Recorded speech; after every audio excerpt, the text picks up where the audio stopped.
ఎరువులు కృత్రిమ కొరత సృష్టిస్తే చట్ట ప్రకారం చర్యలు తీసుకుంటామని జిల్లా కలెక్టర్ రాహుల్ రాజు హెచ్చరించారు.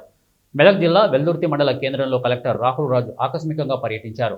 స్థానిక ప్రాథమిక వ్యవసాయ సహకార సంఘం ఆధ్వర్యంలో ఏర్పాటు చేసిన ఎరువుల విక్రయాల షాపును ఆయన సందర్శించి ఎరువుల నిల్వలు పలు రికార్డులను తనిఖీ చేశారు. రైతులకు సరిపడా యూరియా అందుబాటులో ఉంచాలని సూచించారు. అనంతరం ప్రభుత్వ ప్రాథమిక ఆరోగ్య కేంద్రాన్ని సందర్శించిన కలెక్టర్ ప్రజలకు అందుతున్న సేవలను పరిశీలించారు. మందుల నిల్వలు, స్టాక్ రిజిస్టర్ తనిఖీ చేశారు. ప్రతి ఒక్కరూ పరిసరాల పరిశుభ్రత పాటించాలని, వ్యాధుల నివారణకు వ్యక్తిగత శుభ్రత పాటించాలని సూచించారు. సీజనల్ వ్యాధుల పట్ల ప్రజలు అప్రమత్తంగా ఉండాలని సూచించారు. ప్రభుత్వ ఆసుపత్రిలో మెరుగైన వైద్యం అందుతోందని, అన్ని రకాల మందులు అందుబాటులో ఉన్నాయని పేర్కొన్నారు. అనంతరం జిల్లా పరిషత్ ఉన్నత పాఠశాలను కలెక్టర్ రాహుల్ రాజు సందర్శించారు. పాఠశాలలో 10వ తరగతి విద్యార్థులతో మాట్లాడిన కలెక్టర్ వారి విద్య సామర్థ్యాన్ని పరిశీలించారు. హాజరు శాతాన్ని పరిశీలించి ఉపాధ్యాయులకు పలు సూచనలు చేశారు. ప్రతిరోజు విద్యార్థులు పాఠశాలకు హాజరయ్యే విధంగా తల్లిదండ్రులు చొరవ చూపాలని సూచించారు. ప్రభుత్వ పాఠశాలల్లో మెరుగైన విద్య, నాణ్యమైన భోజనం అందిస్తున్నామని, ఈ అవకాశాన్ని సద్వినియోగం చేసుకోవాలని అన్నారు. 100% ఉత్తీర్ణతను లక్ష్యంగా విద్యాబోధన చేపడుతున్నామని, తమ పిల్లలు ప్రతిరోజు పాఠశాలకు వచ్చే విధంగా తల్లిదండ్రులు చొరవ చూపాలని సూచించారు.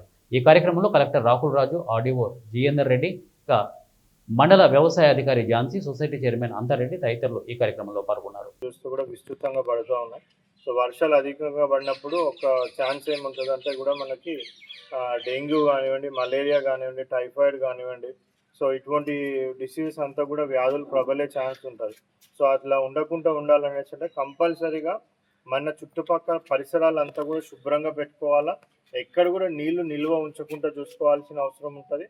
ఒక వారం పాటు అంటే వర్షం పడేసి ఆగిపోయినాక ఒక వారం పాటు నీళ్ళు నిల్వ ఉన్నాయంటే ఆ నిల్వ ఉన్న నీళ్ళల్లో మనకి మలేరియా దోమలు కానివ్వండి, డెంగ్యూ దోమలు కానివ్వండి, గుడ్లు బట్టి సో ఆ డెంగ్యూ మలేరియా కూడా వ్యాప్తి చెందే ఛాన్స్ ఉంటుంది.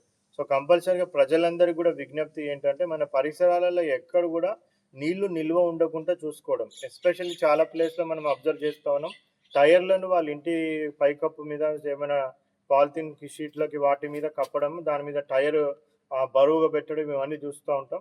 ఆ టైర్ లోపల నీళ్లు చేరినా కానీ అవి ఒక 1 వీక్ వరకు నిల్వ ఉంటే కూడా అందులో దోమలు గుడ్లు పెట్టి దోమలు వ్యాప్తి చెందే ఛాన్స్ ఉంటుంది. పూల కుండీలలో ఒక్కొక్కసారి నీళ్లు సరిగ్గా ఇంకకపోతే అక్కడ కూడా దోమలు వచ్చే ఛాన్స్ ఉంటుంది. వాడని ఎయిర్ కూలర్లు బయట పెట్టేస్తే అందులో కూడా నీళ్ళు నిల్వ ఉండి దోమలు వచ్చే ఛాన్స్ ఉంటుంది. ప్రైవేట్ డీలర్స్లో కూడా అన్ని సెంటర్స్ కూడా ఇన్స్పెక్షన్ చేయడం జరిగింది. సో ఎక్కడ కూడా మనకి ప్రాబ్లం కాకుండా ఉండడానికి కూడా, సో ఆ యూరియా ఎక్కడ కూడా డైవర్ట్ కాకుండా ఉండడానికి కూడా, అది మిస్యూజ్ కాకుండా ఉండడానికి కూడా స్టాక్స్ ఎంత అవైలబుల్ ఉన్నాయి కూడా అవన్నీ కూడా వెరిఫై చేస్తూ ఉన్నారు. అదేవిధంగా స్టాక్స్ ఎంతైతే మనకి ఫిజికల్గా మనకు అవైలబుల్ ఉంటుందో ఆన్లైన్, సో ఈ పాస్ మెషిన్లో కూడా వాళ్ళు ఎంట్రీ చేస్తూ ఉండాలి. సో ఎప్పుడుకి ఫిజికల్కి ఆన్లైన్కి తేడా లేకుండా ఉంటే మనకి అయిపోతున్న కొద్దీ కూడా ప్రభుత్వం తరఫు నుంచి మనకు అలాట్మెంట్ అవుతూ ఉంటుంది, మన జిల్లాకి వస్తూ ఉంటుంది.